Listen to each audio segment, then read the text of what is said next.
হ্যাঁ, hello guys, it's me Rupam. তো এখন লাগভগ ক্লোজিং টাইম চলে এসেছে। আমি ভিডিও স্টার্ট করছি এখন। ওটা ক্লোজিং টাইম একটুখানি টাইম বাকি আছে, একদম যে হয়ে আছে তেমনটা না। আর আজকে কিচেনে ছিল ফেভিকেশন। আর দিনের বেলা আমি গাড়ি দিয়েছি সার্ভিসিংয়ে, আমি যেহেতু মর্নিং শিফট থাকছি আজকাল আমার।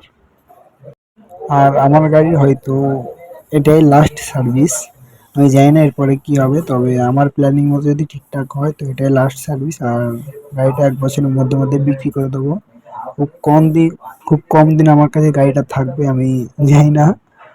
মানে গাড়িটা সেল করে দেওয়ার পর আমার কি হবে, মাঝে মাঝে যখন ভাবি, তো তখন তো একটু মন খারাপ হয়। কারণ যতই হোক কষ্ট সমস্যা অনেক কিছু দেখার পরে আমি আমার গাড়িটা নিজের দমে নিজের টাকায় কিনেছি, না কারো সাহায্য, না কারো দয়ায়।